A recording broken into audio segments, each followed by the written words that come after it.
That's so bad. So good. Such a good thing. So bad. Hello, everybody. How's it going? Do you know the saddest part of us deciding to do the show the way they were doing the show today that you guys don't even know about because just like behind the scenes stuff is if I push a button on my stuff, like you won't hear it today. You won't hear what? Like I can push a button to start music. Oh, wait. I can hear that. Why can I hear that?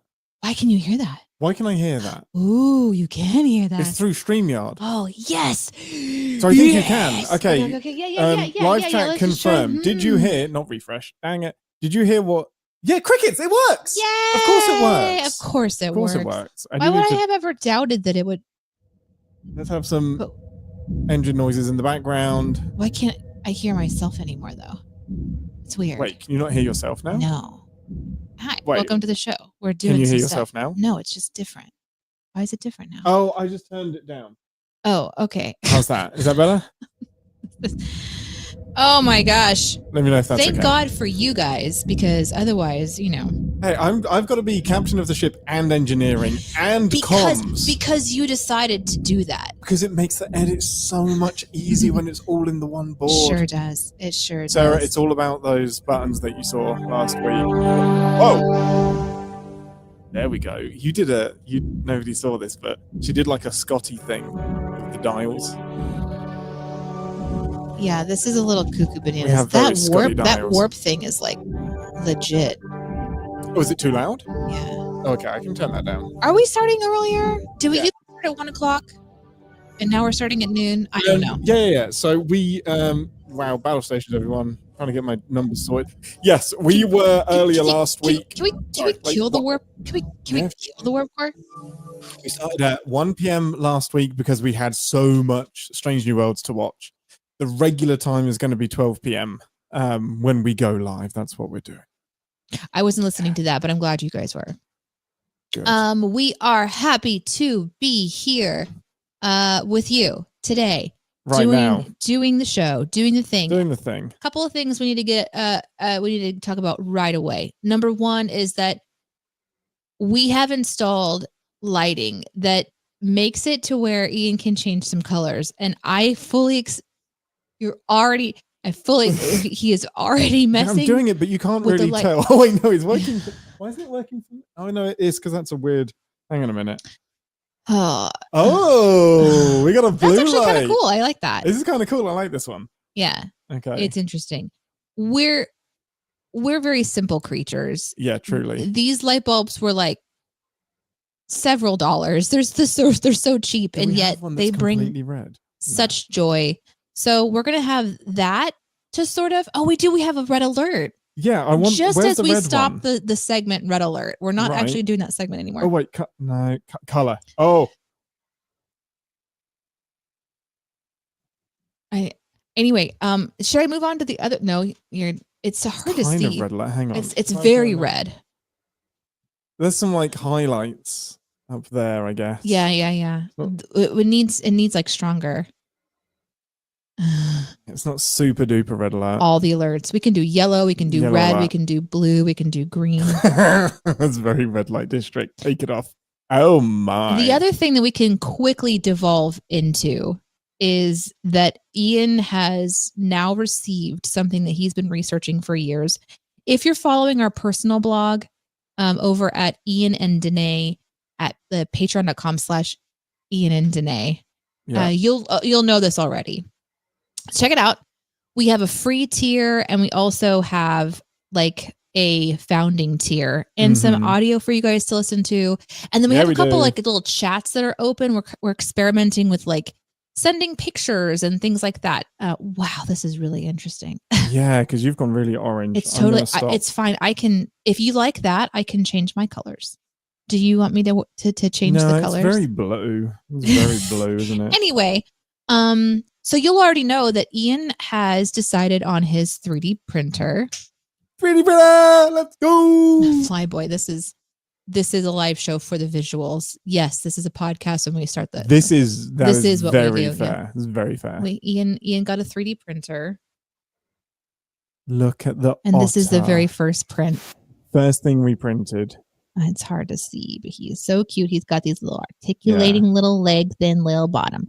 Look at his little butt. Little wiggle. It was fascinating to watch that get printed, and we're going to put pictures of that up on the Ian and Danae Patreon.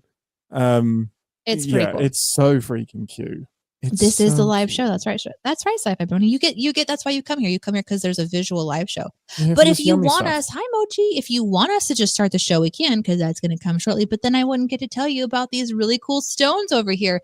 That So Ian asked what I wanted to 3D print as we tested this thing out, and I just didn't know until 11 p.m. Yeah. And then I suddenly went, I think the stones from the Fifth Element, and so. While I slept last night, these beautiful things began to print. If you've seen the Fifth Element, you know what these are. You know what they are. Cool? I love them. That took 5 hours to print those. 5 hours and 20 minutes. It is a slow effort. You're absolutely right. I love it. That's one of the reasons he is so pumped. Yes, it can do colors. It can. I'm do 4 colors at once. Possibly about like painting these, so we went with like the primer. Yeah, I didn't have a proper beige for that, so we're gonna paint those instead. Say bye bye to the otter. Oh, from Moopsie. Once we print the Moopsie, oh my god, we could print a Moopsie. Yeah, we could. Yeah, there's got to be a Moopsie out there. Listen, here's the thing. I used to think like, oh, I can make that with polymer clay. And now I'm like, what can we 3D this kind print? Of blows it away. Yeah. I the first thing I made for me was just a little like grabber. So you just like kind of pull the lever and it grabs just like a little pincher. Immediately lost it. It's gone. I don't know where it went. I lost it so quick. We literally searched for over an hour for it yesterday because he wanted to show it to you on stream so badly. And the idea was, so my friends come over on Sundays and we all get to spend some time together, which is really nice. And it was a free otter print to anyone who finds the grabber, and we can't find it. So how much power are you using on this stuff? I don't know actually, but it's just one outlet, so I feel like it can't be that much. But what I love is the inexpensiveness of it, of the filament right now. Like we're in a really cool time where 3D printing has like gradually come down in price. It's still an expensive hobby, but the filament is now really reasonable to the point where that otter, should I tell them how much that costs? No. Okay. I'm not going to tell you how much that costs. It was not much.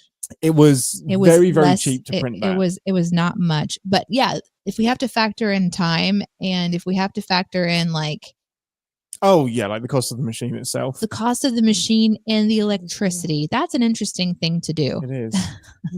Ooh, that's a good idea, Flyboy. Put a little meter on it. Tell us how much it's drawing. That's a great idea. Wait until the electric bill comes through. And we're like, oh, fuck. Oh, that's what that's doing. Shit. Okay.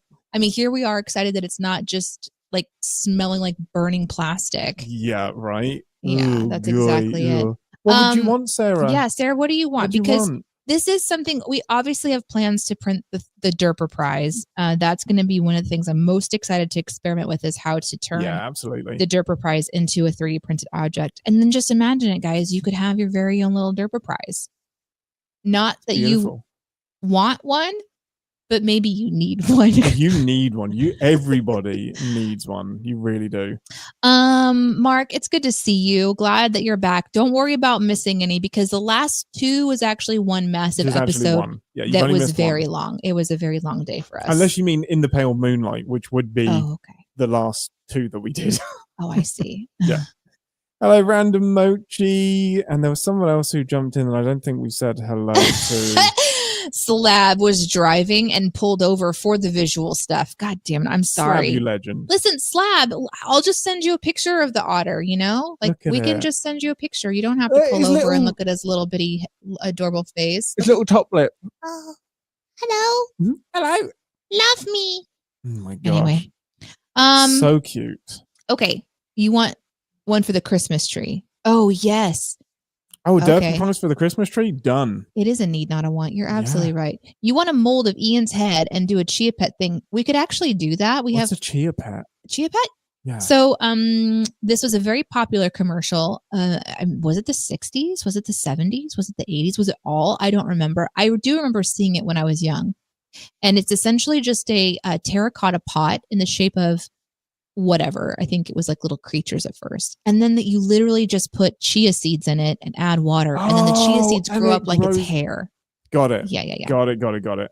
Absolutely. Yeah. Okay. So it's 80s and 70s, 80s, 90s. That was a whole like thing. Yeah. Have you got your cricket button to hand? Yeah. No, that was the wrong one. Sorry. I apologize. Chia. That's it. Oh, Lord. I see it's in the description. Didn't see in full screen. Oh, that's okay. You are totally It's totally fine. Welcome. We are here to serve. Yeah. Of course, Flyboy. Why wouldn't they be? Like, we're going to literally take a picture of it. Yeah. And it's just going to be the Wong. It's literally, I'm hoping I can actually like 3D scan, kind of like figure out how to use the phone to. Yeah. But then absolutely you can upload your JPEGs. Yeah. And we can take a lot of angles and see how well it comes out. Yeah. There was a Bob Ross one. There were little critters. There was a hedgehog that I remember. I feel like we should look up the commercial. Maybe we can tell later. You don't like the new background, more yeah, I'm kind of trying to figure out. So I had such a maximalist space before, and then I've tried to be really picky about what I'm bringing into the space now. Oh my gosh. But we do want to add some video cameras because there are dogs within Twix reaching distance. Twix is, but they're just not behind me. Oh my gosh, he's looking so cute. He's asleep. Well, maybe we should post some goals on our Patreon or something, and maybe we can hit those. I can really easily join. Thank you. Right? I can join on my phone and have a little stand looking at the sofa where the dogs are. That's not a bad idea. Yeah. Okay. Well, not right now, but we're going to do that. Oh, it's a lovely background. It does need a dog. You're absolutely right, Sean. However, that doesn't mean that they can't come over and say hello. And I can try. Hey, does anybody want to come say hi to me? The little Reezy Twicky. Do you want to come say hi? You've woken him up. His eyes are open. Oi? You want to come say hello or maybe them Twickums? And that's how I talk to them. Sorry, that's annoying. It really is all day long. Shall we jump into the show? Is there anything else you guys want to chat about before we get in? We're obviously going to be talking about Star Trek. I'll go ahead and run through the system. This is an R-rated show. Look! We are obviously live.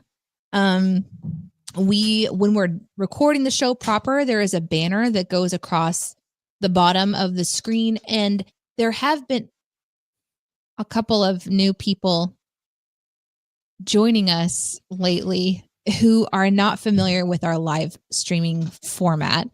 So if you do see somebody commenting and you're kind of active in the chat and they're confused about why we're not talking to you directly, if you could just gently, kindly tell them that we're recording. We're fucking busy. Okay, we're recording the actual podcast part. So you guys who are here a lot, you know how it goes. We'll pin your comments and try to pop them up during the show. As a reminder, we are no longer doing the red alert section, but we do talk about like the things that we find to be kind of wrong about the show or things that we don't think that they got right while we chat about it. And we will pop up your stuff as we discuss it. And then, of course, at the end of the show, if there's like comments that we want to get to that we can include in the podcast, we will. A lot of times you guys are in the outtakes. And yeah, the Admiral, Sarah, he is not able to make it today. We thought he was going to be able to make it today. So we said that last week, but he's not able to be here today. Yeah, he is poorly, bless him. But yeah, let's start with Star Trek The Last of Us, shall we? That's exactly it. I called it. One of my predictions actually came true. I love this. You kind of did. So are you ready to jump in? Yeah, I think so. Okay. Commander Smith, I'm just going to do this one now instead of after the show. I am completely fine with it, especially when you're talking about 800 years in the future. I read an article that took issue with it breaking canon, and I'm like, are you kidding? 800 years? Of course they can change agenda and add agenda. I think it's interesting. Like, I think it's super duper interesting. And I'm not going to give any more specifics in case anybody doesn't want to be spoiled, because that's a kind of a Comic-Con spoiler kind of thing-ish. But I just wanted to do that now. I have no idea what you're talking about. And that's part why of I'm why not being, you're here. Yep, that's why I'm not being in it. Stop it. It's done. Get him, Slab. Done. Get him. It's already finished. Drag him for filth. All right, you ready to get going? Wait, have we done the banner? Let's do the banner. Episode 3. I love that we've just stopped doing the title. So season episode 3. We Shuttle being me. I forgot. We got out of the groove of things, man. We took like a 2-month hiatus. Big old hiatus. There's so much high and aidising. It was all happening. Aids, you bitch. I hope Aids is not mad at me for calling. Amazing. I did that again last week and then I felt bad about it. Aids, if you're watching, I love you. Also, hello to those who are watching later. We appreciate you so much. We know not everybody can make it to the live show, and that's okay, but we appreciate that you watch it later. It happens. Yeah. Actually, how does the audio sound, everyone? Because we have tweaked a little bit. Do we sound equal to each other? That's the main thing. I think they would have told us because they're all very comfortable telling us when we fuck up. No. They're very polite. I don't know they would tell us. They would be like, you sound like absolute dog shit. Yeah. Sounds fine. Sarah's stamp of approval is enough for me. Why? Because we've asked them to be that level of honest. Exactly. I love it. Hello, Jack. Ambassa, I love you. What? I love you too. You're not a sin. You are a sin. Thanks. You're a walking sin. Thanks, Jack. The sin ambassador. Okay, let's go. Wow. That's great. I actually felt like we did it on purpose. Yeah. We didn't. Not like anything in the show. Okay, where's my intro? Blah, blah, blah. Stardate Captain's Log 2257392. Welcome to 10 Forward, the part of the show where we grab something from the replicator and share our immediate thoughts and feelings on the episode we just watched. Most important question first. What is your thing of choice from the replicator? Ambassador. I would like to have a little manual. You know, like the manuals you get when you get like a new system or something that has some complexity to it. Right. There's like the IKEA version where it's very complicated and it gives you a lot of information. And then there's like the dumbed down version that they do now where it's just pictures and then like a QR code you can scan to find out like more later. I would like to have the dumbed down QR version of what the fuck these Moss people. I did not understand any of that. So I just want like a little quick like explain that again. So the QR code would just lead to me. It would just be a picture of me saying, "Hi, I was watching, and this is how." I also was watching, a little distracted, but watching. Yeah. They deliberately did not put much explanation on that. I do agree. I got that there was moss. I know that there's moss. I know that there's moss involved. Because mushrooms had been taken. That's right. Literally the only reason. It couldn't be fungi. We want it to sound like Last of Us, but it can't be. So mushrooms, moss, they're very, we can. We see you. We see what's happening. I would have loved if it was something completely different, just like apples. Like really something really specific. These are zombie apples that are attacking people. Right. So, Ambassador, give us a synopsis. Oh, okay. In today's episode, we need to save the girlfriend. She's a captain. She's specifically not mentioned powerful. As a girlfriend. She's very powerful. She's described as my ... So the ... the captain who was gorned up last time, she's not well, she's gorning. She's becoming the Gorn. And the only way to save her in all of the universe that we didn't think about before, but we now know, is there's a special flower at a special spot that's in a special area that is especially dangerous. And we can only send a couple people, and there are special circumstances that mean we can't beam and we can't talk, because that is the quintessential outline of a Star Trek episode.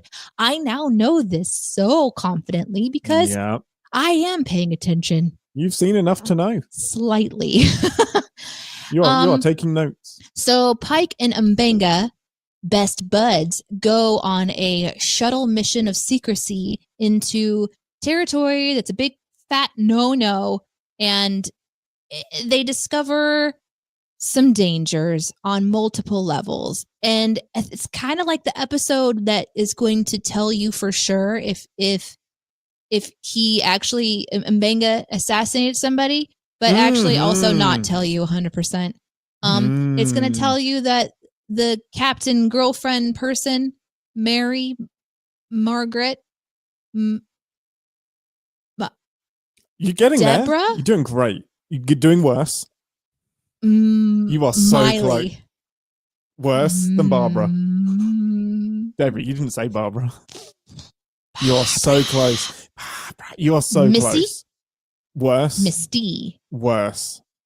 You were closer with your first ones. I'm looking at the chat. Mary, thank you, Sarah. Thank you. Damn Thank it, you, live Sarah. chat. I was having so much fun. Marie Battelle. Marie, not even Mary. It's Marie. Yes. Oh, fuck. Okay. As in Marie Curie.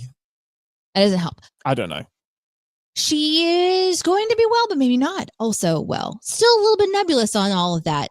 I don't know what we take away from this, except for that we also are maybe realizing that Ortegas is not. She's not okay. She's also not well. And if she were in charge, I think that this episode would have been a lot more fun. You're right. Well, you're right. It would have been. I wanted to see her plan so bad. It was my only nitpick from the end of the briefing was, oh man, they're not doing the plan. I was like, I know they're going to do the plan. I just wish they were doing the plan. Yeah. So a great synopsis. Overall thoughts and feelings, Ambassador, about this episode. Yeah, I guess this is doing something interesting. Like, I really wanted this episode to be fun, and it wasn't.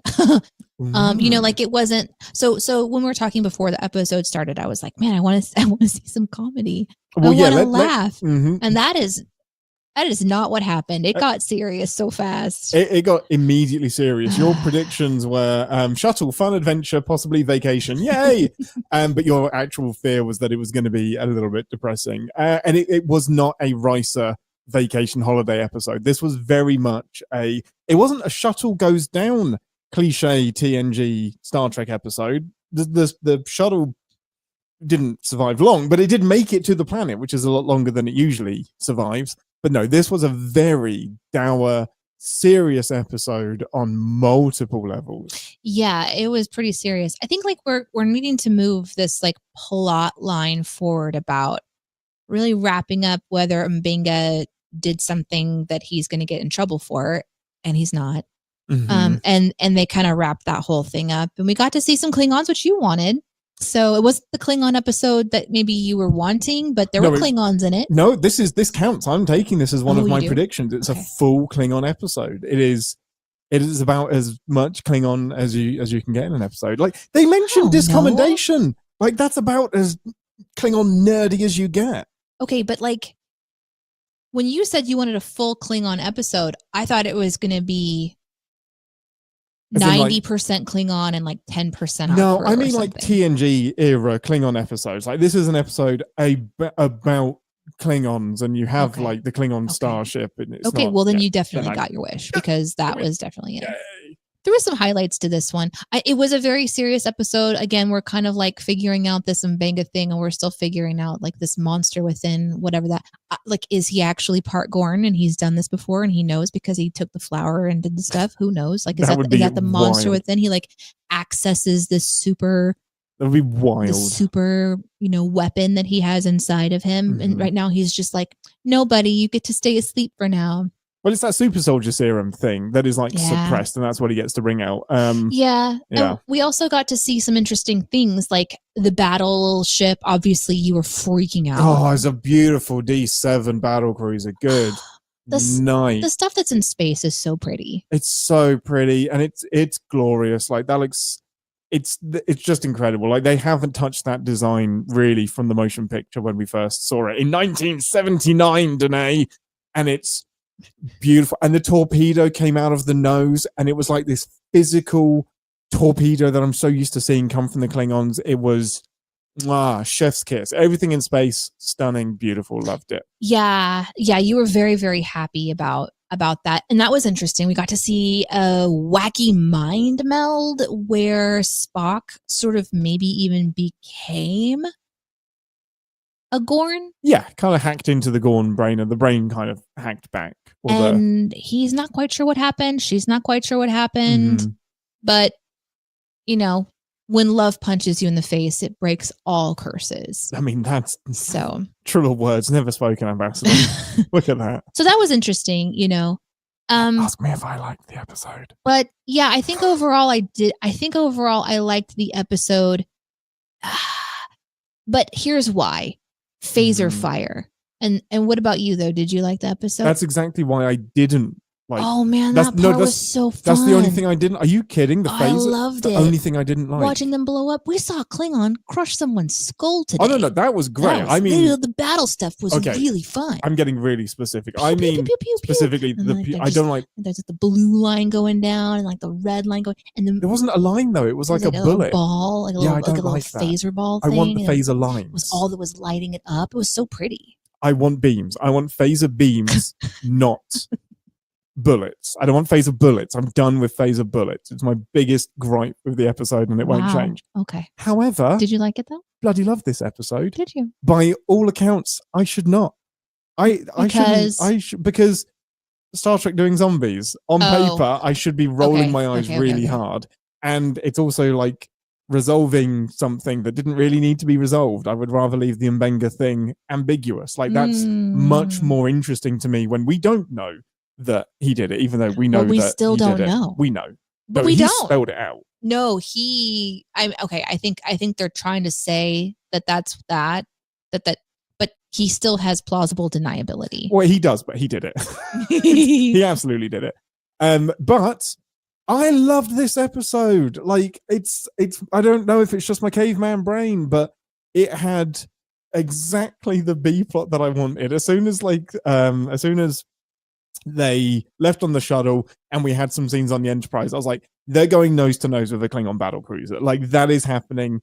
And it's such a go on. No, you. It's such a TNG A plot, B plot thing. There's an away mission. Riker or Beverly or Data or somebody's left in command of the Enterprise and has to do the thing with the crew while the away mission goes fucking sideways. Yeah. It had the perfect Star Trek formula for me. Mm-hmm. And the zombies didn't bug me too much because the episode wasn't really about the zombies. The episode was about getting the flower and also about the Klingon that is chasing Mbenga down to reclaim her honor. That's what it's about. The zombies are a bit of window dressing. So I think this wasn't really a zombie episode of Star Trek. This was zombies happened to be the thing in the background. And they made light of it. They made a joke out of it. I kind of dug that. And the action, the best action we've seen in Star Trek. We actually got to see hand-to-hand combat, very little shaky cam. I could see multiple hits. I think the camera stayed still for possibly 3 seconds, and it was glorious. Like that hand-to-hand fight between Mbenga and the Klingon was day and night from when we saw Mbenga and Chapel fighting when they were super soldiers back in season 2. And we hated that so much because they just spun the camera around, made me feel sick, and it was horrible. But this actually had some beautiful action in it. Loved it. Maybe because the director, Dan Liu, has directed some Walking Dead. Surprise, surprise. And some other zombie things. And he's quite a good action director, and he knows zombies. It did have a lot of really interesting camera angles. Like, if you're just watching this episode standalone and you don't really know anything else going on, it gives you all the clues that you need. And that's one of the things I really enjoy about good TV is if you're just watching one episode and you kind of like the zombie-esque vibe, this was a really beautiful episode. I mean, it was scary and had horror and gore. Just a fucking leg pulled up out of nowhere. Yeah, like there was prop department, we need a leg. A really realistic looking, like just the lower half. Off the bone, please. Mm-hmm. And then there was zombies that had turned all blue and still had like weird eyes. So there was a lot of, scary stuff to look at in this one. Mm-hmm. And that's juxtaposed to just the drama on the ship, which is insubordination. Which again, I loved. I bought it. Yeah, I did too. I really, really loved that insubordination stuff. I think that worked really well. But I also think like the thing that I really enjoyed about the Klingon ship, like I know that we were kind of just chatting about that, was the size of it. Being able to see scale. Yeah, because There are some images that I've looked at since the show has started that sort of has the ships on a piece of paper, and they're all the right, Yes. like the sized to each Yes. other, and you sort of get a bit of scale for how large they are. Exactly. And then I immediately forget that I have seen that picture. So it's just so neat to put it on the screen where they're just flying underneath this massive Klingon ship. Like I didn't. Beautiful. It's huge. It's their like their newest ship. I think it's been around for a few years at this point, but it is like top of the state of the art, top of the notch, whatever. Yeah, it's Fucking top of good. the top of the bat lift. Yes, It's tip of the it's bat the lift. tip of the it's Yeah. the tip of the lift. There So we so go. they say in Klingon speak. We also we got to see the Klingons talking in Klingon, Mhm. really cool costuming. This episode has everything. It was just incredibly serious, and I was ready for something a little bit light. But yeah, I think they do a lot of really interesting things in this. I really enjoyed this more than I enjoyed the Gorn stuff. Oh, completely agree. Yeah, I really, really do. I had a blast, and I could get really nitpicky about the zombies and Star Trek not needing it, but I think they were used well. Yeah, I really enjoyed it. I mean, it could have been an animal, but how much more complicated is that? Because you'd go full CGI, and we've just had CGI Gorn. So let's say that there was an animal that was left on this planet that the moss hadn't eaten or whatever it's done. I'm still confused on how that happened, but it makes sense that this particular group of scientists would have been absorbed and then just be in this endless hunger, and that they wouldn't be registering as life forms was just really interesting because they're moss. They're not. I love it. It's all fauna. Like you are just what you're seeing is moss controlling a brain. It is not that. You say that, but they said flora, there was no fauna. But they said that there's no flora or fauna. No, they said there was flora, no fauna. Oh. Which is weird. When you have this much flora, there should be some fauna. There really should. Yeah. It's the yin and yang situation of nature. It really is. But yeah, I love it. Let's do a little bit of scene by scene stuff. So yeah, Pike arrives with a personal log and finds Batel has passed out. How'd you feel about the Gorn plots not being completely done yet? So we think that she's healed. Surprise, it's come back. It has attacked her even harder. How did you feel about it, Ambassador? I'll tell you my feelings afterwards. I mean, I'm glad that they're doing it because it seemed like there wasn't really a way to save her in the first place. So it put a Band-Aid on something that was a bad situation. And this episode regularly brings up that reality that she's going to die. This isn't something that's going to end well for her. And Mbenga knew that she was going to be dying. And she specifically said to not tell Pike about it. And, their last sort of hope is to, if I'm understanding correctly, use the components of this flower to merge DNA of both things that are currently trying to take over her body. So she's got the human part of her, and then she's got the Gorn, and she also has super human because she's got the other blood in her.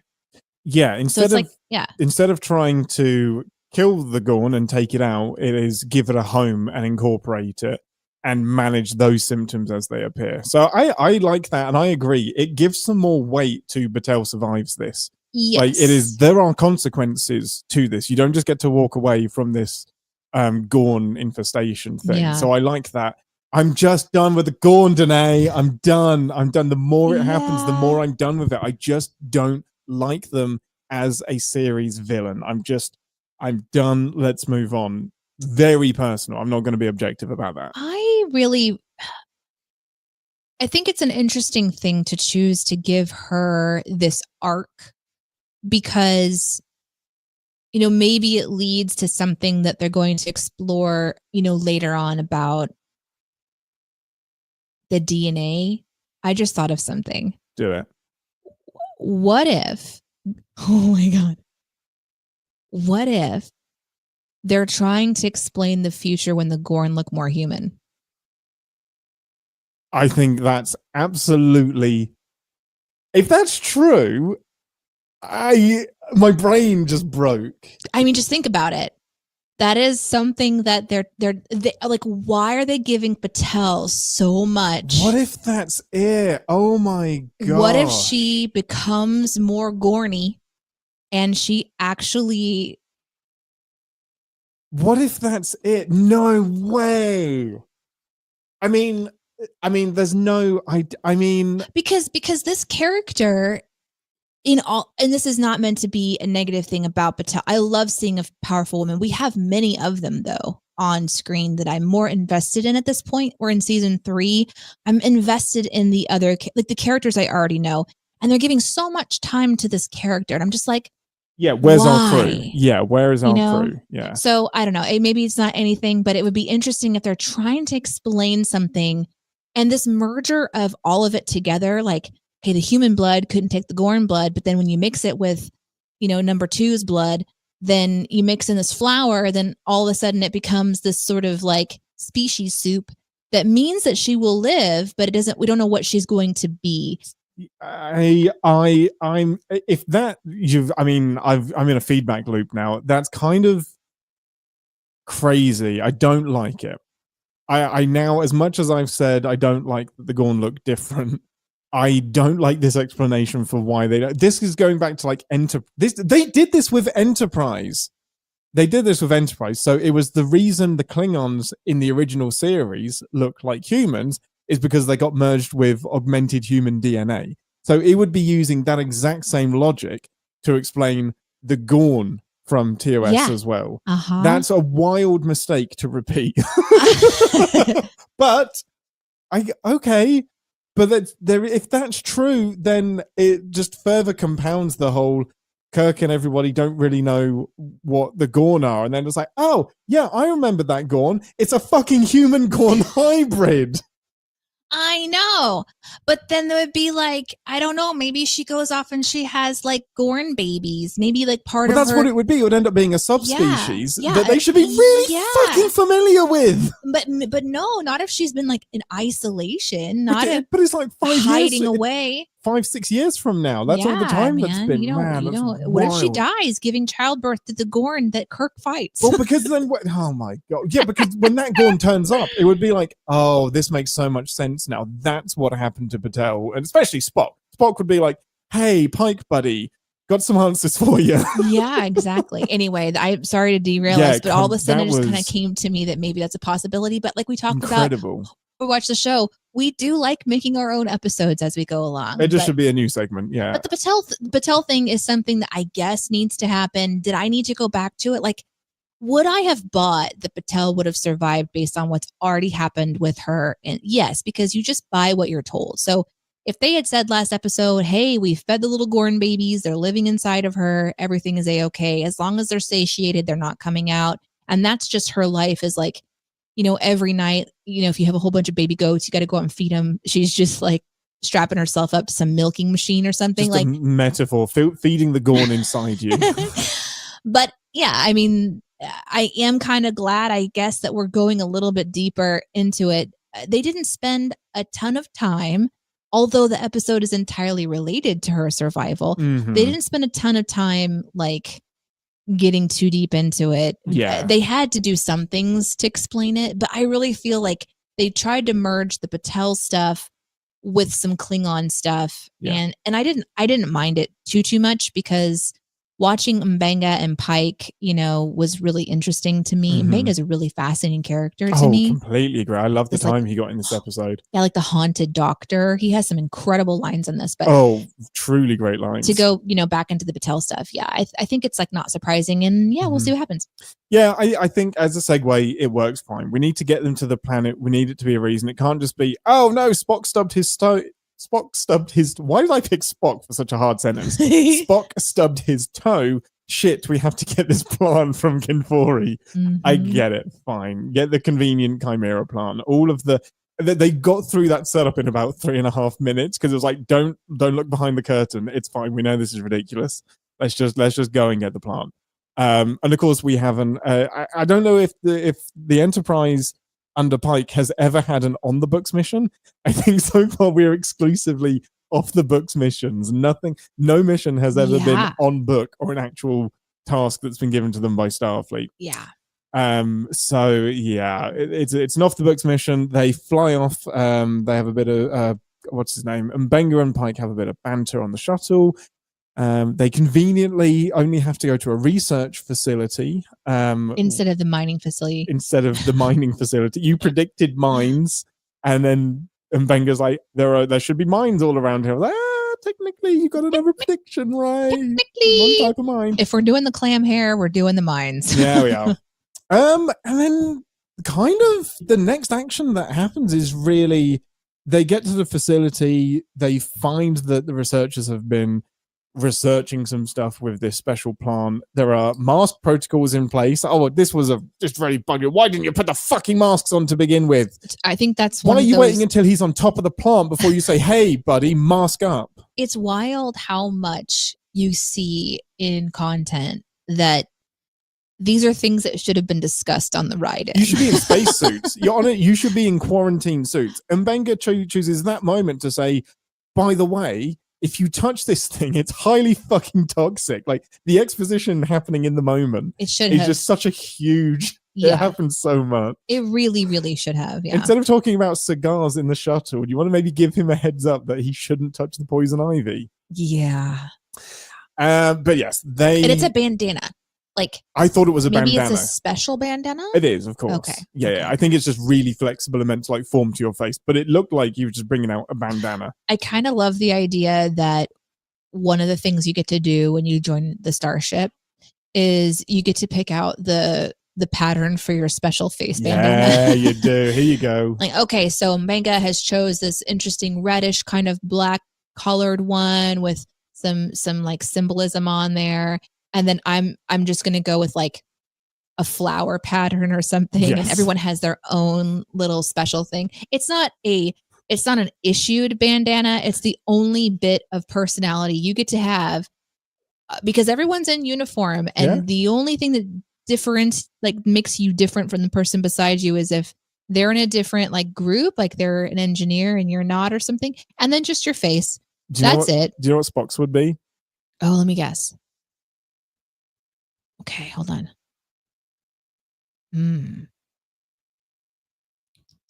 Spock's would be the tingly ting ting bells. Which bell? Wait, from Arena? Yeah, not Arena. Yeah. Amok Time. Yeah. Those. You are incorrect. Oh, okay. It would be an exact photorealistic view of his face that the mask is covering. Of course. That's what it would be. Mm-hmm. Yeah. Yeah. But like with a beard. with the goatee, with the evil goatee. Yes, I love it. One thing I did skip is that when they approach the planet, there is a Klingon radiation warning, which basically means go away or die. And they ignore that and still choose to not mask up until they get down to the planet. Wild. It does. Wild. Well, Pike says something on the way in. Let's see. What does he say? It really, really annoyed me. The fourth marriage doesn't count. It was annulled. So no, that wasn't Mbenga. Mbenga says radiation, go back or die. And then like, why leave this warning beacon here? And Pike says it doesn't matter. Going back is not an option. Yeah, it is. Well, it is an option. It just means that Batel is going to be sacrificed instead of the two of you. It's anyway, also not a really zero-sum game. It's not continue or go back. It is continue with caution in quarantine suits. The technology. Put on a radiation just don't go in bare skinned. It's wild. It always reminds me. There's an episode in TNG. I can't remember which one it is, but it might be the best of both worlds. The away team goes down to the planet. And Worf pulls out his tricorder and says the air appears to be breathable. Too fucking late now, Worf. Just incredible. Just amazing. I did think, though, and I was wrong, and I think I said this when we were watching it, that I thought they were going to be saving Klingons. I thought that that would have been a cool twist. The old beacon and this warning, maybe they would land there and find some Klingons that had found their way to this abandoned research station and they were going to rescue. And that would be some sort of a unifying feel. But it turns out that they're going to unify in a totally different way. Yeah, there was some unification that happened through a battle and a self-sacrifice. So Yeah. I was totally wrong, but I love being surprised like that. I really do. I feel like Mbenga would have given Mbenga some humanity and with the Klingons if they'd have been given an option to like rescue them. So I could have seen it going that way, but they wanted to tie up this loose end. They really did. So Klingons arrive on the planet. It made me so happy. Like the gold uniform for me makes so much sense because it's a nice nod to the original series where the Klingons were wrapped in gold foil. That was their uniform. So the reason why these don't look like TNG Klingons is because they wanted to incorporate the gold. So I think the compromise between keeping it TOS and keeping it, we don't have to dress like we're in the 60s anymore. Absolutely. That really, really worked for me. I love seeing them. I love their disruptors. They're absolutely stunning. Oh man, the way that they blow stuff up, how it sort of like splurts. I love it. But I mean, like it's like a lava spray or something. It was so cool. And there's no blood left because the blood is dried up. So I'm guessing that's why there was no blood. But we just got some really great glory shots of the camera really focusing on the detail of this Klingon disruptor. And it's not just like a generic shooty thing. It disrupts. It's a prop. It's a prop that I want. Like, it's beautiful. It's really, really, really, really good prop work. We also, besides just that, we also get to see like skeletal remains of a Klingon. We get to see the ridges on their bone structure. Love that. Which is really interesting. And of course, this idea that like there's something that's killing them, you know, there's something that's taking them out. And the rib cage has been broken open, so they're setting the stage for whatever is going to be hunting them. But it starts off with this sort of like horror version of finding a Klingon skeleton. I thought that was really, really neat. It hits all of the zombie tropes. It hits all of like the build up to, oh, what killed this thing? Oh, there's no life forms down here. How did this happen? But it doesn't it kind of uses them well. It kind of uses them just to get to where we're going. Like, I didn't feel bored or like, ugh, I've seen this all before. It was really exciting. It's not long before the zombies actually turn up. The Klingons, they're having a firefight down the hallway, which I hate because fucking give me some phaser beams instead of bullets for crying out loud. Just blah, blah, but it's fine. I loved it. We just gloss over that Mbenga decides to stand up. Why did he do that? Was because the Klingons had stopped firing. And then the war veteran chooses to stand up in the wide open and then gets blindsided. Cliche. That goes badly, but it's fine because the zombies are going to attack and eat everybody. This type of zombie, did you like them? Because there are brands of zombies. There are flavors of zombies. Okay, let's talk about the flavor of zombies so I know what I'm comparing myself to or comparing my desires to. So we've got your standard zombies that are like, rise, and like stumble and like limp along. These are the Walking Dead zombies that are just like, if they smell you, then they're going to come after you, but they're very slow. Then you have like World War Z and Last of Us zombies that are sprint zombies, pile up on top of each other, mindless, but will like squeeze themselves through a chain link fence to get to you. Terrifying, fast zombies. And there's two. There's two that I two strong varieties. Yeah, in my opinion, there are. I definitely preferred these because it pushes the tension really well, which makes it feel like the episode is skipping through rather than dragging on. There's nothing more boring than watching someone run away from a zombie that's only going, 2 centimeters a minute or something like that. I can make an argument for them, but yeah, I personally, when they the second time they attack and they are piling on top of each other through the window, I thought that was so scary. I love that. The fact that they're just like stumbling over each other. Immediately there's 15 piled on top of each other.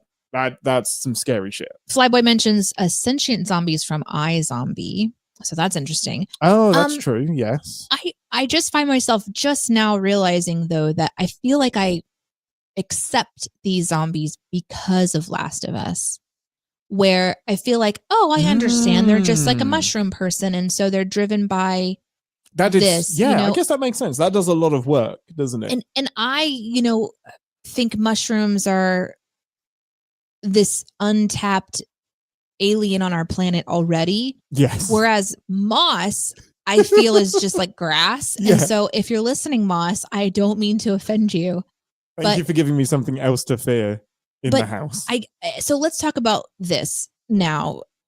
So is the idea then that something was aerated, spores-esque like, and then they became hunger moss? So am I understanding that? They were experimenting with the chimera plant, and the idea was to use that to make an infinite food source. So you could feed, Pike says, you could feed so many Federation colonists with that. Right. The Klingons attack while they're in the middle of some kind of research. Okay. Something gets out that shouldn't get out. The moss mutates and starts eating people and becoming a parasite, was my understanding of how it happened. Okay. So the scientists weren't being reckless. The interference through the Klingons attacking is what caused shit to go really sideways with the experiment. Okay. Well, I guess leave it to the Federation to blame the Klingons.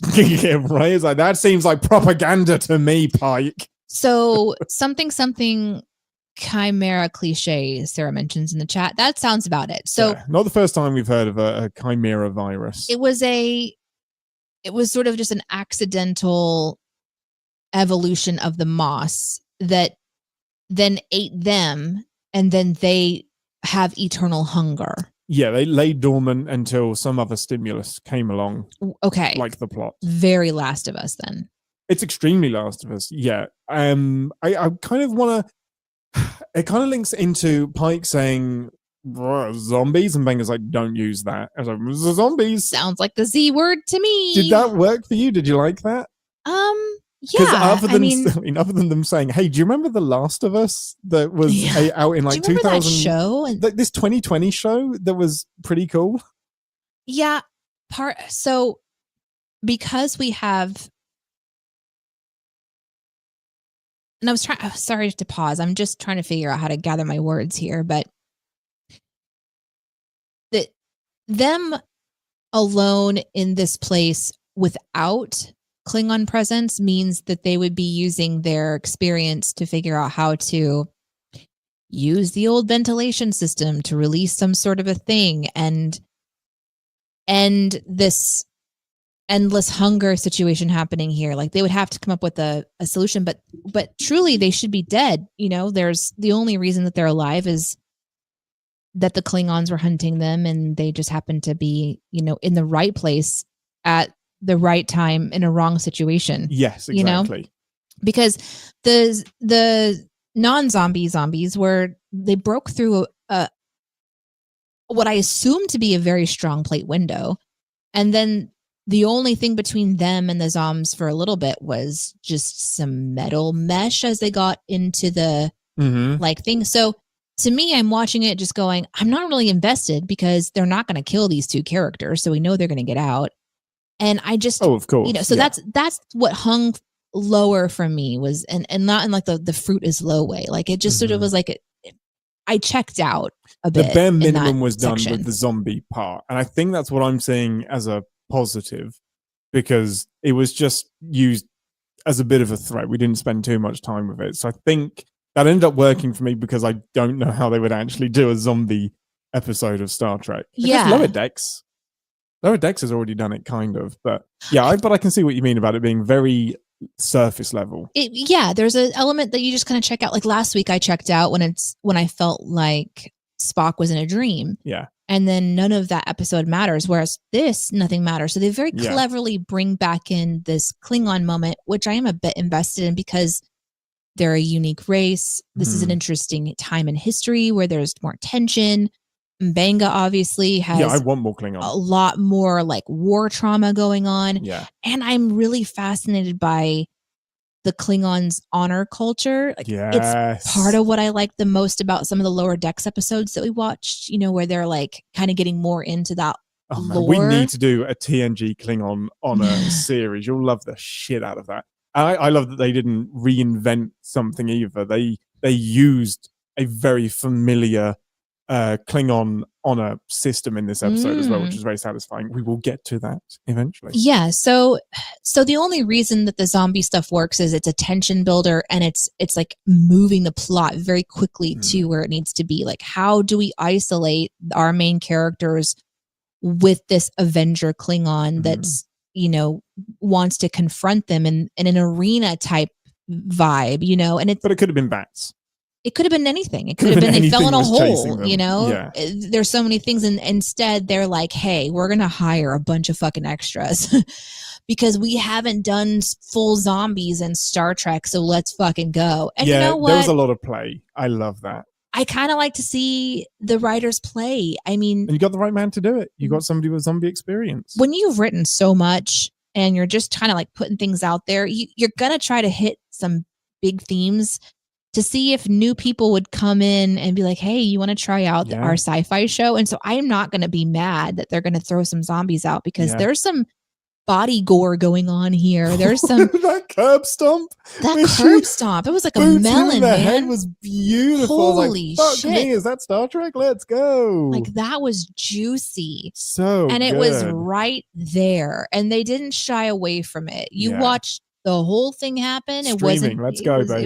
It was very real, and it was her, and it just built very Klingon. That's how Klingons deal with zombies. Yeah, and I'm thinking to myself, like, this is a badass warrior, so that builds even more into this fight coming up with Mbenga. But the zombies are just the driver for it. And I'm glad that they weren't the focus. I will say that. So I think we're on the same page. I think it worked for me because I understand why they did what they did. And it looked really cool. I mean, they were great. They were really interesting to look at. Zombie Klingons, I'm sold. Like the makeup was great. Like I think they took the right elements from The Last of Us and The Walking Dead and punked them into Star Trek.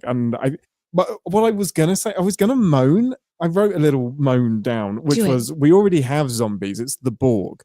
Like, if you think about it, the Borg are these generally slow-moving creatures. They turn you into a Borg. They're a great allegory for zombies. We already have them. So what I like is Star Trek taking a pop culture thing like that and giving it a Star Trek spin.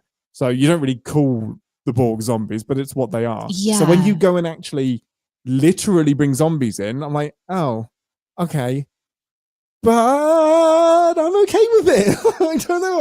I'm not sure I can explain it, but I think it's because this isn't like an ongoing threat. This was very much a novel experience. And I think one and done is the right way to do it. I mean, there is something to be said about just nuking this planet. just in case. Yeah. Genesis wave that planet immediately. Oh no, that sounds like a horrible idea. We'd get more zombies. Ugh, delete that computer delete log. I guess the next bit is that they have a revelation, or Pike has a revelation that the reason Mbenga and Spock were going to come on this away mission is because they've discussed how this chimera plant is going to affect Batel. Yeah. And it's because they're going to merge the DNA together. And Pike's very taking issue with that. How did that scene and that exchange hit you? I think it's a needed moment to show that Pike feels like he is at a level with her that he should know these things before the Doctor does. And I love that it in an interesting way, it brings me great joy to see part of a plot that a woman can talk to her doctor in private and it's no one's business. Kind of loved that. Kind of love that allegory. And I don't mean to make everything like, but as a woman, it just, I'm like, oh, I like that. Why do I like that? And a lot of times when there's like a love interest, it's everything that you are becomes the other person's. And there is a value in still maintaining your own independence and talking about your options as an individual and having a right to make those choices. So it very much gave the vibe of, yeah, they're together, but they ain't together like that. And I think that was important. I kind of checked out a little bit because they have the conversation again at the end. And I don't know how much it really needed to be hit on, except for maybe people who really need to be reminded that women can make their own choices. And flip it. Like, if it's Pike, there's no way he's telling Batel. There's no way that he is giving her what he's demanding. He is protecting her and he is making this choice on his own. He's probably going on the fucking away mission himself with a Gorn inside his body. So I actually did like seeing Pike get spicy. I like seeing him get worked up and get really pissed at Mbenga. I think his reaction is very human, and I really like how the show dealt with it as well. I really do like I think that. it's fine. I think it's needed, and I think that us knowing that Pike cares for Battelle is still an important, part of his story, an important part of what the show is trying to do. Yep. They obviously don't want to kill her quick, or they would have. So, giving her a fighting chance, I still ask myself, okay, why? What does she become? What sort of, are they going to study her DNA to be able to help with the future Gorn attack or something, And so her right to try or her right to die, is a really sensitive topic. And it's something that I think they need to touch on because they're trying to be a realistic show in a show that just showed us zombies and Klingons. But there's still just, there's threads of life that can hit hard on some of these kinds of platforms. And Star Trek doesn't seem to shy away from reminding us that it's willing to have those. I mean, it's an entertainment show and it's meant to kind of like give you an escape, but every once in a while it's going to remind you about some things that are really like deep for you individually. And so Mbenga has had some with his kid, like losing his child. And, there's just these themes that are sort of they're the narrative of all that we consume as humans on this planet, still dreaming about what some sort of interesting future could look like where there's interspecies dialogue, but at the heart of it, we're still humans watching a human entertainment, telling human stories. And I think that was an interesting one. Yeah. If we're not doing that, then why are we telling stories? Why are we doing it? So I completely agree with that. Speaking of Mbenga, we then dive into, what was her name? Baitha. After all of her companions are conveniently killed, she fucking stabs Pike in the leg. I loved that. Love that so much. Wound him so that he can't interfere. It's such a Klingon thing to do, other than just straight up killing him, which I guess would be dishonorable. I don't fucking know. But yeah, stab him in the leg. It is revealed that Baitha is the daughter of Dakra, who was a Klingon defector, who was an absolute war criminal bastard during the Klingon War, but ended up becoming a defector, an advocate for peace, to join Starfleet and help them in negotiations and whatnot. And very quick recap, during that episode Under the Cloak of War, Mbenga and Dakra get into a bit of a kerfuffle, and it is left ambiguous as to whether Mbenga killed him in self-defense or straight up killed the man and instigated the fight to begin with. Question mark. But yeah, what I love about this, a twist I should have seen coming, but I did not, was that Baitha wasn't there to avenge her father. It was like, you bastard, you did it before I could. Love that. Completely, mate. He brought dishonor to my family. Yeah. My generations ahead of me have no honor. Yes. Let's go. I'm going to kill you for Rob. That's the most Klingon thing I can think of. Like, I'm not avenging him. You bastard. I was supposed to do it. So, without hitting it too much over the head, the Klingon stuff is so delightful and delicious. As you're talking about a moment ago, like, for example, when they get into the battle part of it and they have that like leather strap between them. Yes. And there's just this symbolism of this has my family's bloodline on it. And it's going to bind us until one of us it has the Avenger or something. What do they say? I can't remember. Until one of our blood is the Avengers' blood is on here or something like that. Yeah, it was really, really good. I was like, make out. Go on. Like, get together, guys. You're made for each other. The blood of the vanquished. The blood of the vanquished. Yes, stained with the blood of the vanquished. And this is after Mbenga has his fantastic line about the monster within him being satiated. Did you have that written down? This is one of my favorite lines. Because it's right after he admits it's an assassination. He admits that he assassinated. He had the option of subduing him and said, this guy a mass murderer gave me the opportunity to kill him, and I absolutely took it. He said it was a justice. It was a justice. I lied to protect the monster inside of me. should the day come when he is needed again. Oh, I love how that is phrased. And she's like, pick up a blade and face me. And I'm just like, oh man. And then this like thing goes between them and the barrier is up with like all the zombies around. And I am thinking to myself, like, we are going to see somebody die right now. Yeah. And I'm like waiting for the monster to come out and thinking that it already had, because Mbenga gets sliced a bit. You sort of see him look at his wound, and like you're hearing kind of like the kind of sound in your mind where, you know, the person starts to go a little bit cuckoo. But no, he says later that nope, I don't need the monster right now. Yep, I didn't even bring him out. It's kind of shitty because it's like I didn't even take it up to 100%. For me, it was a Tuesday. Like I didn't even try to hurt you. But that line and that setup gave me. It just popped into my head. There's an episode where Picard is facing off. I think it's against Tomalak. I'm pretty sure it's a Romulan, and he's like, "If this is where we fight, my crew are ready to die. The question you need to ask yourself is, are you ready to die today?" And then kicks off the battle and let's go. And it's like that banter between the Klingon and Mbenga was chef's kiss. Love it. It was absolutely beautiful. Yeah, it was fun. It was fun to watch them speak in Klingon. It was fun to watch this person explain and then shift into looking around and thinking, I would rather find my honor in a new way than fight my way out with these people.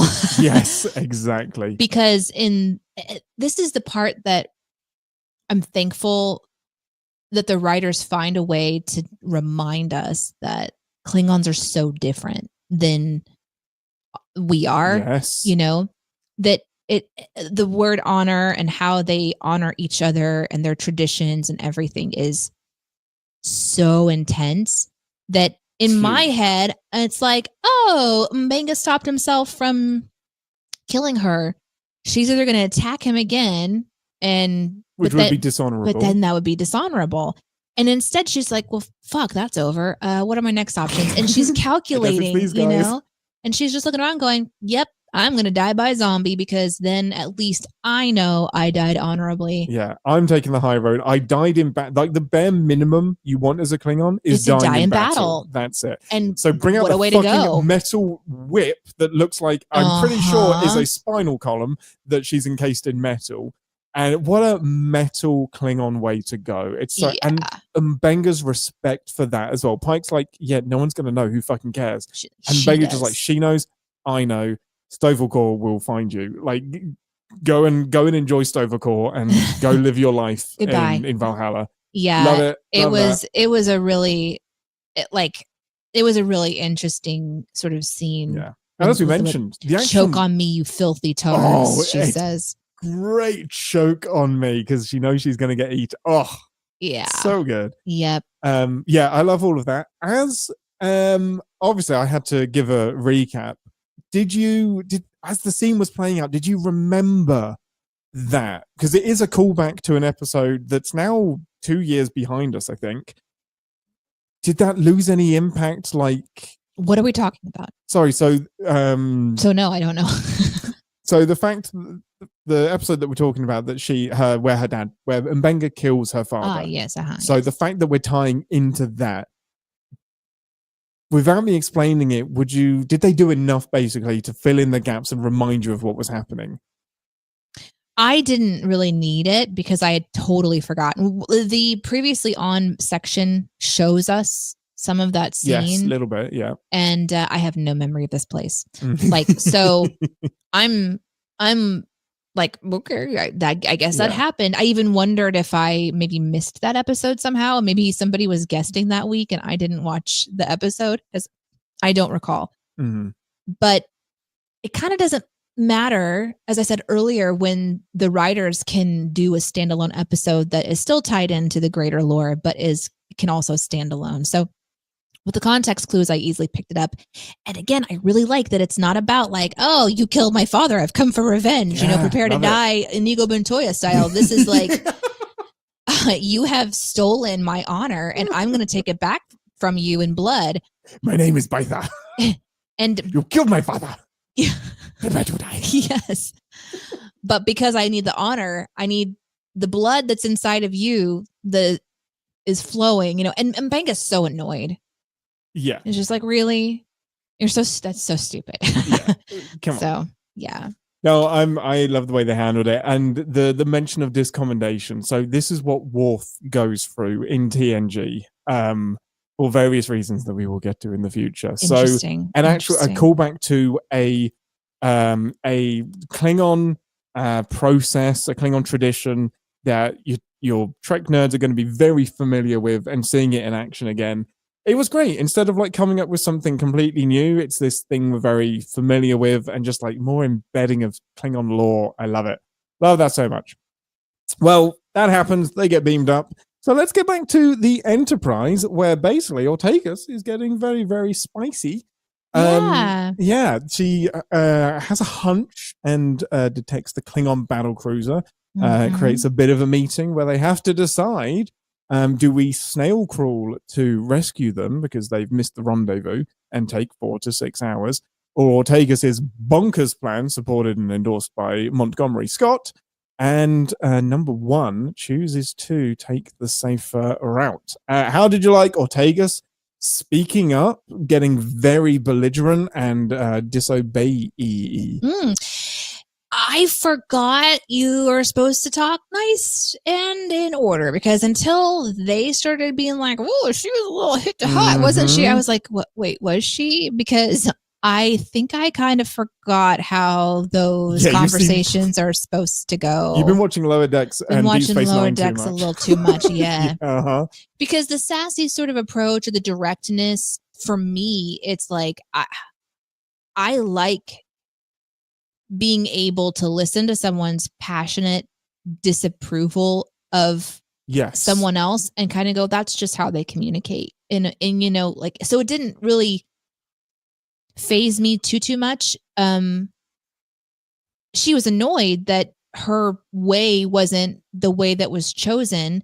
And, asking her to lie in that kind of subtle way was a bit much, that bothered me more than anything. That was a bit lashy outy, and it doesn't really get addressed later on either. Yeah. Like you don't want blind acceptance on a crew when you're all coming up with your different ideas. So to answer the question, I loved it because I needed to be reminded about how it's supposed to be. Yeah. Does that make sense? Yeah, completely agree. Because yeah, we see this in TNG a lot, and like, if you're going to do that, you take it off the bridge, and especially when they're on the bridge, and it was like, you thought on the bridge while I'm giving orders was the best time. Well, like later, talk to me about that in the in the conference room. No, the conference room. But it's not that. It is a war room.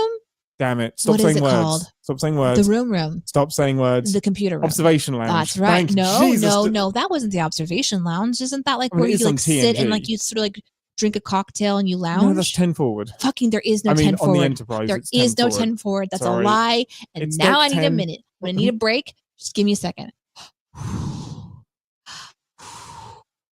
Thank you. Battle stations, red alert.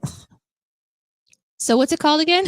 It's a briefing room. The briefing room. Thank you, JCD. God damn.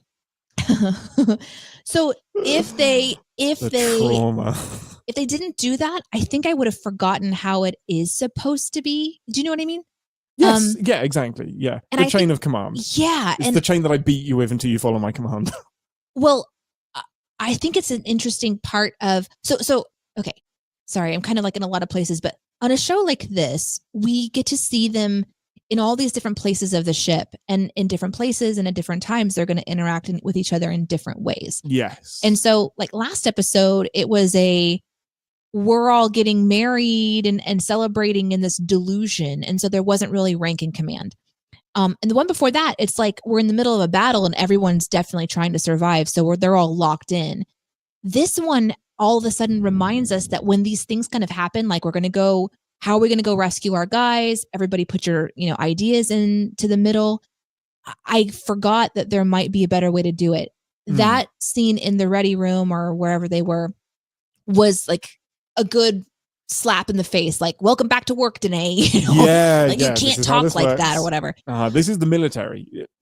Their exploration, but it follows the military rules. Then her on the bridge was another moment where, and maybe I've been watching too much Janeway or something. There's just like, everybody has a different vibe. And so someone turning around and being like, but Captain, da da da da da. It's like, well, she's not wrong. No, she's not wrong. Yeah. And I think Tom would say that to Harry.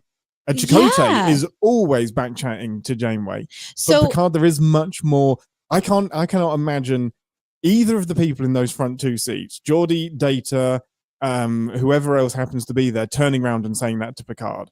I don't think it happens once. Wesley does and gets like beaten for it. Yeah. And that's it. Like, I need to kind of go back to the Picard days and sort of remember like what it is. But when she flips around and Ortegas flips around and she's like really like going at it, part of me respects it. Part of me respects that if you don't say it now, you can't live with yourself, and you're going to put your rank at risk so that you can be heard. But then the twist of her fucking with the impulse to purposefully. No, I didn't catch caught that. It immediately. I saw that, and this is why I'm such a fucking nerd. I caught that pinky. I was like, she fucked it. As soon as like the little pinky happened, and there was a twitch in her eye as well, and then it said the Klingons have activated scanners. I was like, you fucking did it. You accelerated. You nudged it. Oh man, that's Loved so it. fun. Yes. Sorry. Wandering just said I caught it too. I could see it and hear it. I was like, yes, I know so my cool. ship. I love that they are doing. That's the super fan shit the show does. Great. That little pinky, really respected, right? That little pinky didn't slip. You set that up. That was great. And then she owns up to it, which I respect. Yeah, 100%. But this is a woman, and again, they've done a great job letting us set the stage last episode of knowing that she is going through some fucking trauma. Yeah. And then in that ready room between Una, yep, and Ortegas. La'an. Oh, La'an, yeah. When they're just two commanding officers going, something's off. I appreciated that because it reminds you that they do care about each other. Yeah. But then I love that Una didn't let it slip. Honestly, I think it's a really important part of watching how they've already done something they should not be doing. They're breaking protocol and going someplace they should not be going, and that bothers me a bit. Actually, I kind of wonder, it couldn't go on her permanent record because it's an off the books mission. So right? Like, how are you punishing her exactly? Because this mission didn't happen. I do wonder about that. Yeah. So I don't know, but she accepts it. Ortegas is like, okay, I got caught. I'm doing this thing. She still got her way. They got the people back right on time. So she's not really wrong, but it was good. I liked what they did there. The kicker is that they were going to use the Klingon shuttle to get back, which Ortegas couldn't have possibly known. So it's a little bit shitty to bring that up. But Una makes a point. That's not your call. You're not the captain. Even if I'm wrong, that's on me, and I live with that because the 1% of the time when you're right, 99% of the time, I should be right because I've got more experience. I'm collecting all of the ideas. I'm not biased. Yeah, you got lucky this time, but odds are that shouldn't have worked. So I really love how they got around that and resolved it. Yep. And I think it's an interesting part that they're doing in this new season where Ortegas is like, I liked seeing her fly the ship and, jump in and out and do the things that she likes to do. And she obviously, her warping away right before the weapon hit the ass end of their ship was really fun, So she had Ortegas had a lot of wins in this episode that were fun to watch, and watching her get hand slapped was kind of like, I don't know if that stung as hard as it should have. Yeah. But we'll see sort of, what happens. It's a pretty big one. But the plus side is that we got some stunning visuals. We really did. As soon as they explained the plan, it was like, let's go to warp inside the atmosphere. And I'm like, I love it. We've done it before. Like in Deep Space Nine, they talk about how dangerous, I can't remember what episode it is, but they talk about how dangerous it is to go to warp in the same star system. Like warp is meant to be interstellar, like between stars, not interplanetary. So it's super dangerous to do that, let alone doing it inside of an atmosphere. I think there's even an episode where they're like, if we do that, we're going to detonate the atmosphere. Yeah. So lots and lots of risk, but I love it because the Enterprise with the shields glowing into orbit. So pretty. Warp through, I love it. My nitpick is that they were in warp for a very, very long time. Okay. Like, okay. Yeah. Okay. talking about light seconds of speed, like I feel like they were in warp for too long. Like it should have been And you like, we're start going counting. to warp, boom, boom, just you So- arrive. Let me just like ask this. You know, like some kind of movies or shows or whatever, someone goes underwater and you just instinctively hold your breath at the same time. Yeah. Do you do that with warp where you just start to go 1, 2, 3, and then if yeah. it goes too long, like you know? When you're telling me that you're gonna warp into, you're gonna go faster than the speed of light into the same solar system. Yeah, I'm counting the seconds. Yeah. I wanted to see Ortega's version of that, like warping down and then warping out. I wanted to see that. I'm glad that they didn't do it. And I think it's such an interesting way of. Well, we did though.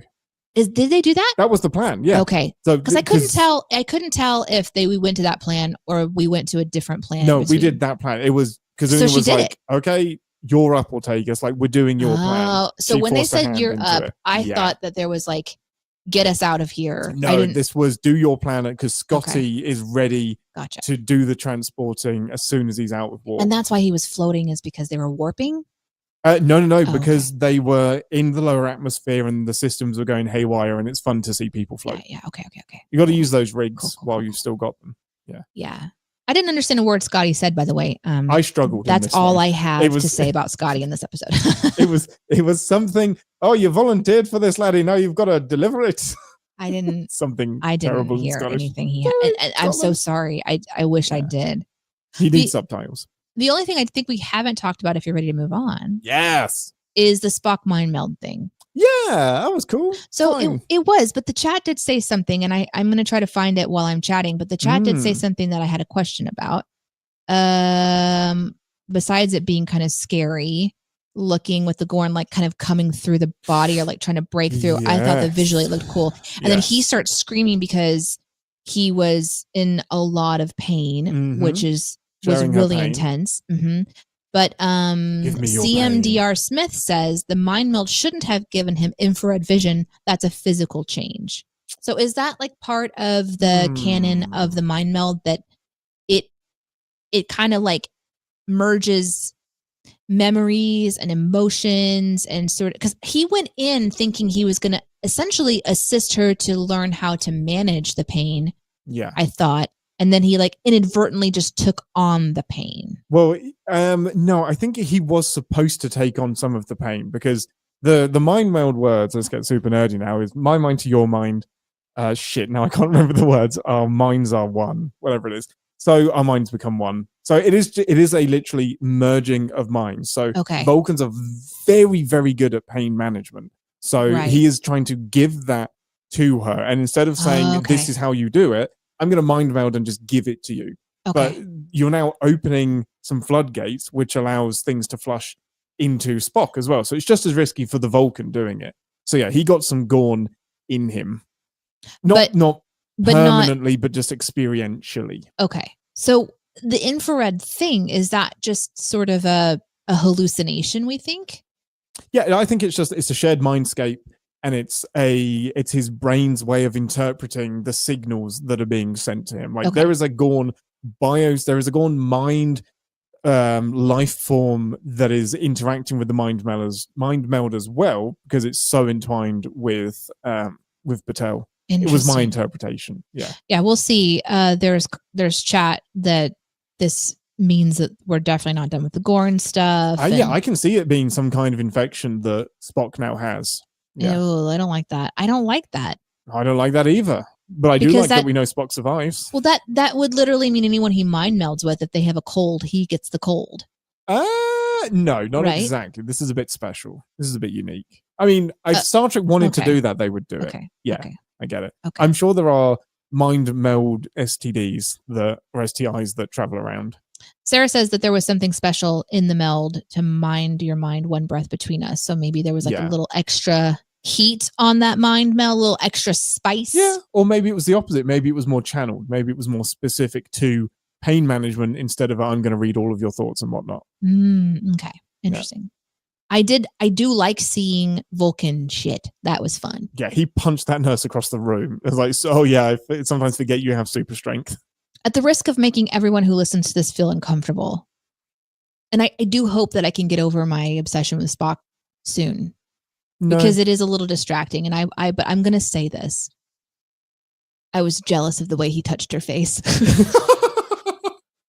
I'm glad you said that, because I just talked about the nurse getting punched across the room, and I thought that's what you were going. I wish he would punch me. No, so that's much better. No, Patel I is want a to much do better that. route. That was that. Yeah, you just wanted his fingers on your cheek. That's just like, I want to do that. Yeah, like, I haven't started the mind mode yet, and you're just like, minds are one. Yeah, yeah. No, long may your thirsty Ethan Peckery continue. I feel like this is a big statement. So I want to, with all the gravity that I can muster in this moment, knowing I'm a chaos creature and I have the right to change my mind. Absolutely. I actually think, and yes, partly because I'm a little Spock obsessed, I think if someone was to ask the age old question, if you could live in any universe you would to live in, where would you live? And usually I go like, oh, Lord of the Rings could be fun, especially if I was like an elf or something. I think I would go into Star Trek world now. Yay! I think it's just so fun. It's so fun. Put me on a starship. Just do it. It's so much fun. I would have to be really motivated because space is so scary. Yes. And I hope that I would be useful on a starship somehow. I don't know that I maybe would be a Guinan, I think that would be more my vibe. But if anything was to get me on a starship, it would be Picard and Spock. Right. Imagine them on the same ship. Let's go. Yeah. Hey, I'm with you. I've long wanted to be. I had dreams where I woke up and I was on the Enterprise, and I was like, oh, thank goodness I woke up. I'm not in my Earth world. I'm actually in Star Trek. What a relief. Yeah. And then there was the one time they merged, and I had to fight the Borg out of my childhood home. Anyway. Side notes.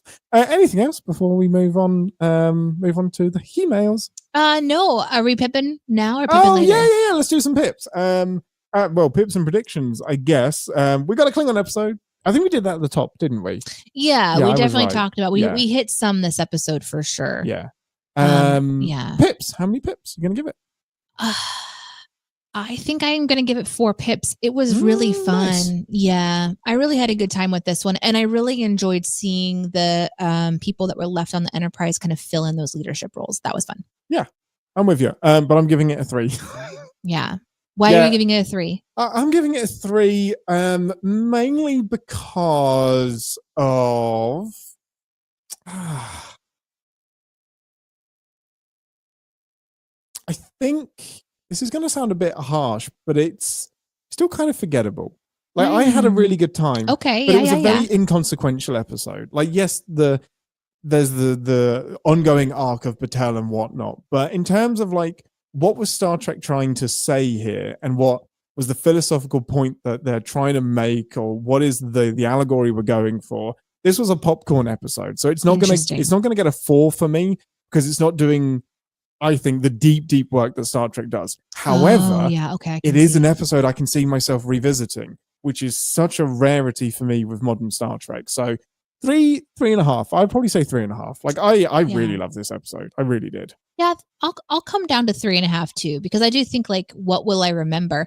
And as we know, it's not much. Yeah, you could give it 5 out of 4 and still not remember it, Danae. That's a terrible barometer for grading. But I like the idea that you think about it. Now, if Batel somehow either becomes the Gorn that Kirk fights, or Batel's offspring, I'm not here for that. Then this episode will become one of those things that podcasts will talk about and be like, well, let's go back to the origin of the Gorn story, and they'll watch these episodes. Yeah, no, they will. This will be in the Gorn Monster Marathon.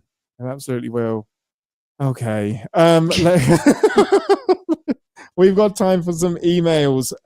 Where did you want to go to do emails again? I like the observation lounge. Or was it the briefing room? Well, I feel like we should just like go to different places every time, just to see if maybe it's more interesting. Okay, well, let's go to Cargo Bay 2. Yeah, let's do that. Energize. Okay. Okay, everyone. Hailing frequencies open. It's time for us to read your messages from Discord, Twitch, and, well, email. There's a dog coming. There might be a dog coming.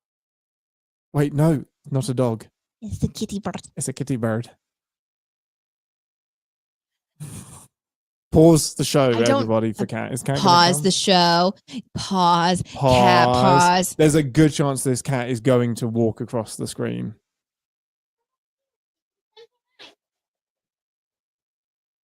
Okay, carry on. He's just marking everything right now. Sarah is so close to saying, pss, pss, pss. Oh, yes, yes, yes. I knew it. Pss, pss, pss. Amazing. I know my people. I guess we'll do like a quick pause here because this is going to have to be a break in the edit anyway. Yeah, I guess. No, I'm going to keep all of that in. I recently decided to use the window as a way to get the cat out. So I didn't have to walk to the door to let the cat out. I just opened a window, popped the screen out, and let the cat out. And he has a way to get out safely. It's not like I just dropped him 5 feet to his, on his little paws. Fair. He has a very easy route. But I'm wondering if that's why he's coming to me, is he's like, I don't want to go to the door. Come carry me to the window. Yeah, I don't want to have to jump He doesn't up usually there. come say hi. No, it's not. Anyway. And then he's left. So I think he wants something. Okay, let's go. Let's do it. We've got an email from Wandering Winder. This actually came a couple of weeks ago, but this is about predictions for the season. So I wanted to get through some predictions for the season. So this is because of the episodic nature. It's hard to make any real predictions, which is fair.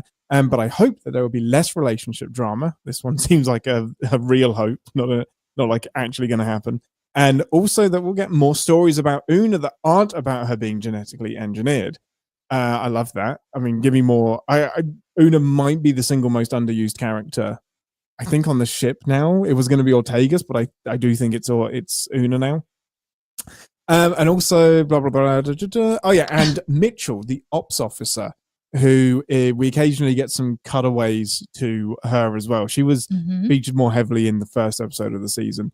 And La'an, which aren't about her being related to Khan or in love with Kirk. I have less and less hopes about both of these.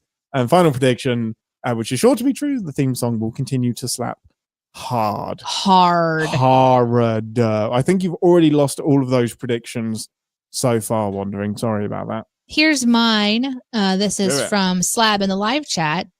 This is something to mention is the planet name Kenfori is a reference to the actor Kenfori. Love that. He is well known for his work in horror zombie movies, most notably Dawn of the Dead, 1978, and the remake Dawn of the Dead, The Devil Rejects, and The X-Files. And that source is from IMDb. How cool is that? Very cool. Very cool. That's so neat. I love that so much. That's a great way to do it, Nod. It really is. Thank you for sharing that. So this is an email from Dave, which is a sci-fi brony as well. I really liked this email. This is about Trelane from last week. While it's super clear that this was the intent for the wedding planner to be Trelane, I super disagree with it. Trelane's powers in the Squire of Gothos, which is the original series episode where he appeared, were nowhere near this strong, as he needed a machine to help him. And he thought that it was still the 14th century on Earth, which is why he's dressed the way that he is. Even if we take into account that for Trelane, Wedding Bell Blues might be after that. So if his timeline is wonky and things are happening out of order, it seems odd that his father would make no comment, Q, on having to punish him for essentially the same thing twice. I find it much easier to believe that these two are just other members of the Q. It doesn't have to be Trelane. And that would also solve some canon kind of question marks as well. And then I liked the last line, which was, it also makes the universe feel smaller. The fact that the same Enterprise bumped into the same Trelane twice within a decade, even though certain people have no memory of it, why not just make it a different Q? Yeah, I can't disagree with that. That it could just be another Q. The Trelane thing is definitely fan servicey in a way that does get some head scratching. It's that prequelitis issue of wanting to play with the toys of the future, but them not being ready yet.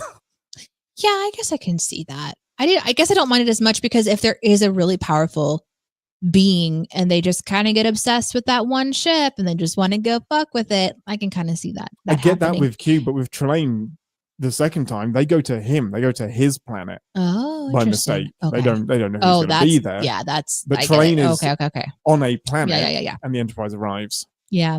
And as far as like a parent not like mentioning another thing. I agree with that. There's a lot of repetition in parenting, and you do end up saying, "I've told you already," more than you ever thought you would. Could you just remember, please? This one is another one from CMDR Smith.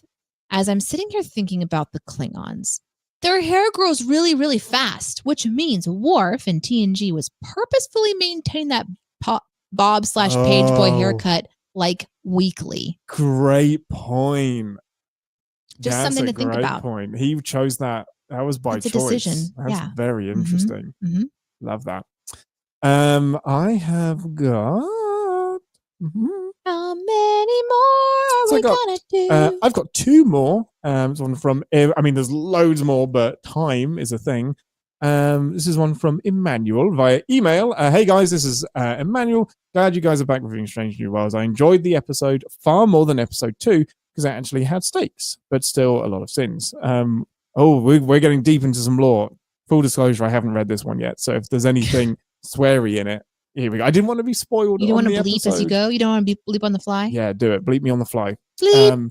Worf killed Duras, bleep. But the difference between him and Mbenga is Worf is a Klingon following Klingon law and killed him on a Klingon ship. Did Worf interfere with Klingon internal affairs? Yes, but under Klingon law, he had a right to. Mbenga assassinated the ambassador on a Federation ship, not in self-defense, but because he hated the guy and he had the opportunity to do so.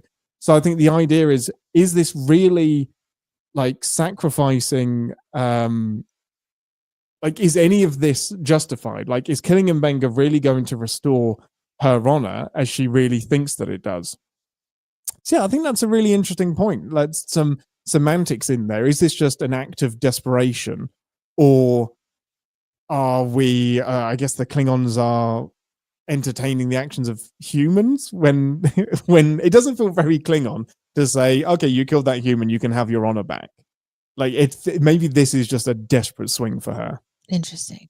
I like it. Yeah, I like that. This is a point from Flyboy. There's an awful lot of off the book shenanigans in the beginning of this season. Janeway will later point out to Kim that this is the era of the cowboy officers. I loved that reminder because watching Kirk a little bit, not a lot, and then just hearing you guys talk about Kirk and sort of his personality and how often he'll break the rules and things like that. It's fun to look at the predecessor and go, yeah, I can see why. There's precedent for this. There's more room for loose interpretation of the rules, and they're I think they need to play around with that to sort of almost, I don't know, maybe they don't need to justify that Kirk was just that way and kept his job long, Yeah. Because Kirk kept his job for a really long time. Oh, he lost his job, got it back, promoted, demoted, promoted. Yeah, a lot of shenanigans. Yeah, so good memory there. And I think it lends that this show is kind of remembering where it is in the timeline, which is kind of cool. So last one, this is a big sin that I wanted to include that Wandering Winder sent in. Thank you for your huge list of sins. Klingon lady had to grovel to charter a ship to get here. But how did she know to be here right now at this point in time? Because she said that she has a homing beacon thing that was attached to Mbenga, but she then had to charter a ship. So how long has she been following him? And it's very lucky that she obviously couldn't go into Federation space. So she's just been holding a course along the Forbidden Zone, hoping that he would eventually come to her. How she tracks him down it's for the honor understandably of the family. Glossed over, just completely. It is for the honor of the family. Okay. Yes.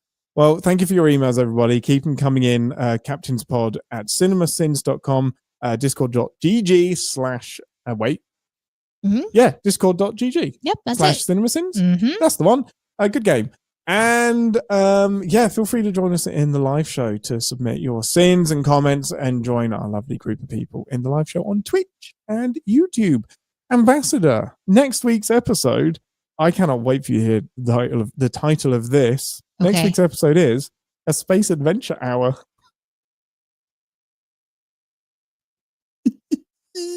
A Space Adventure Hour? A Space Adventure Hour. That is the full title.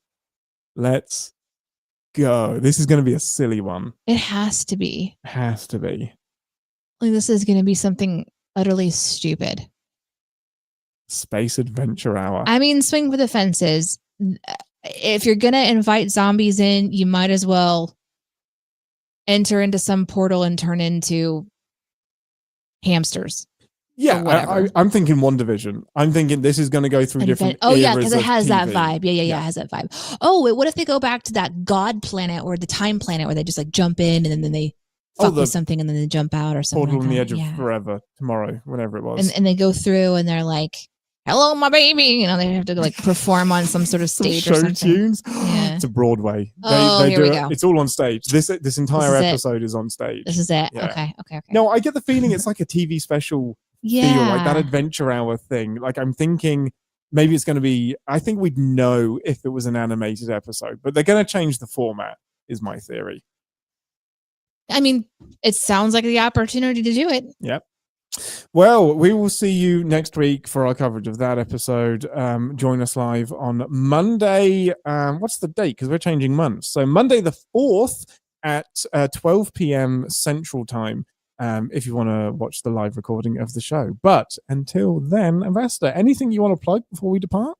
Nope. Okay, well, I'm Captain Ian. I love that. Really short plugs. This is amazing. I'm Captain Ian, and I have to go annul my 4th marriage. And it's here's some advice from me: never eat the olives. Live long and prosper. Because that's how they were tracked. That's how he was tracked. Because he ate the olive. He ate the olive. And then it just like got into his intestines and then just was like, this is where I live now. Yeah. I'm not going to be pooped I'm out. going to track you. Yeah, I'm not going to poop. That's going to be in my bloodstream forever. It's forever an olive delivery device. Yeah. It is an olive. Olive you forever. It's an olive plot delivery device. Yeah. Yeah, that's it. Awesome. Well, thank you guys for joining us for the live show. Heck yeah. I hope you guys are having who knew that exactly? We're changing months. Yes, it's like changing your sheets. Changing my I can't do that. When you say like 7 days and it's the crossover of a month, I don't know which days have numbers in them. Olive oil. You know, it was a long time until I knew how that last name was spelled. Yeah. Do you know who olive oil is? Yeah, Popeye. Oh, okay. Hey, thank you for being here, Mochi. I think they're doing a live action Popeye movie. Yes. Currently in sickbay, we're administering the flour shit and a little Gorn. Nothing to do with the cure. There. We're just telling him it's the cure, but just flouring him with flour shit. Oh yeah, I was actually going to do that. Who does clean the ship? I think it's a robot. Yeah, I think the bloody ship cleans its bloody self. Mm-hmm. Which is an actual line from TNG. Saw this too. Sarah's trying to take my position, and that's okay. Oh, I am fun, and I always watch the episodes beforehand, and my name can be Ambassador. Sounds like a really cool dinosaur, honestly. It really does, doesn't it? The Ambassador. The Ambassador. Yeah. Mm-hmm. Doesn't really get much done. Yeah. Mm-hmm. This is interesting. We hit the opening credits, and nothing's happened to the shuttle yet. I don't remember the last time that was the case in Star Trek. Uh-huh. Brace for blowing up. Yeah, always. You never know what's going to happen on those shuttles. Let's see. Okay. Oh, yeah. Here's the extra. If Ian doesn't show up in 5 minutes, he is relieved of his duties. Danae becomes the captain, and we hold elections for the ambassador. Elections. I love that. You guys couldn't hold Wait, no, you're in England. No, you're in Scotland. You can hold elections. I was going to say in America, you should not be holding elections.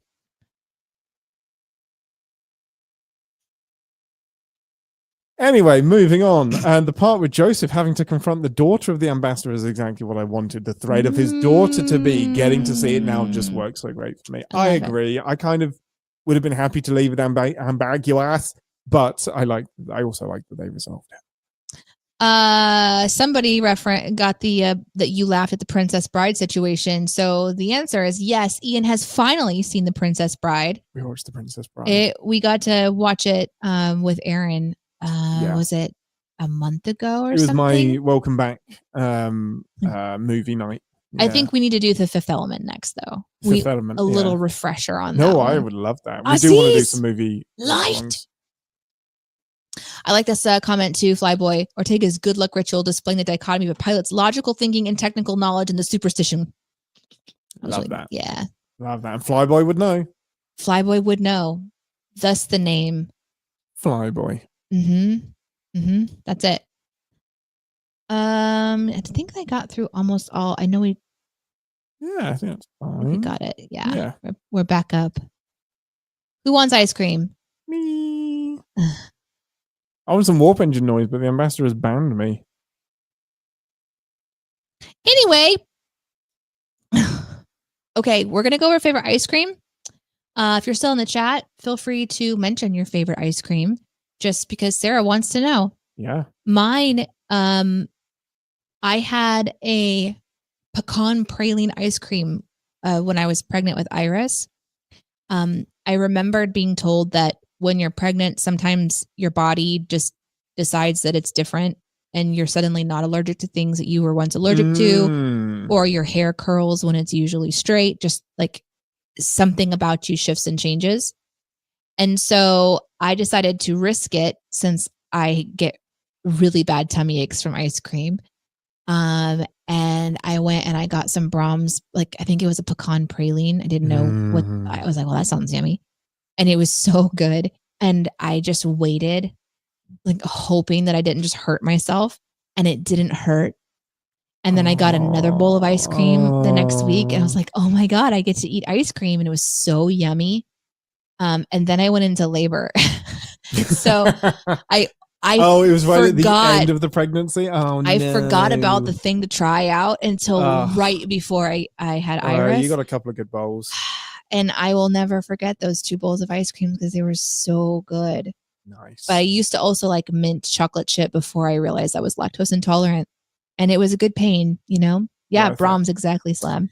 Yeah, I'm definitely a strawberry man. I really like that Andes one that's like, there's the strawberry core that's in the middle of it.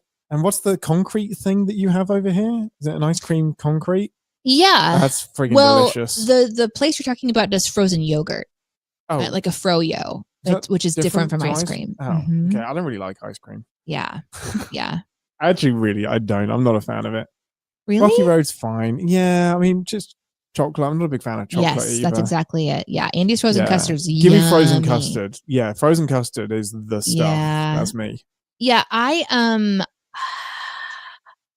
have before I knew I was lactose intolerant, and it explains so much about my pain growing up, and I was in pain all the time. It was before we knew what IBS was, I guess.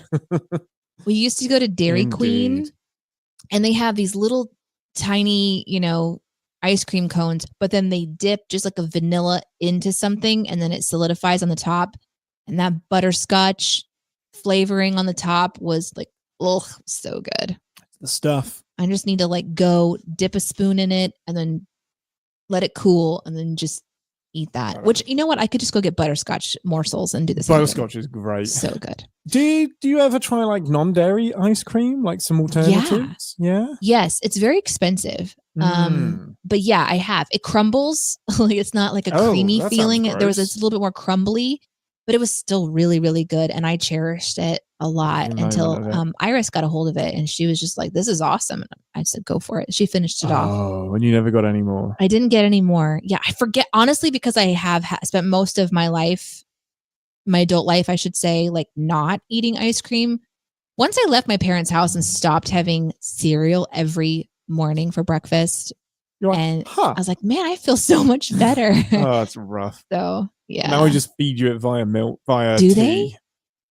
Oh man, that's a good one. I would actually try that because I liked Ben and Jerry's, and their flavors are yummy. Bloody expensive as well. Okay. I'll try that. Ben and Jerry's is maybe that's what we'll do next. Right now, go to Ben and Jerry's. Yeah, let's go. In Maine or something? They're in your local dairy freezer aisle. Oh. We hope you guys are finding ways to beat the heat. Sarah, that was a great question to kick us off, kick the show off here, or I guess end the show, I should say.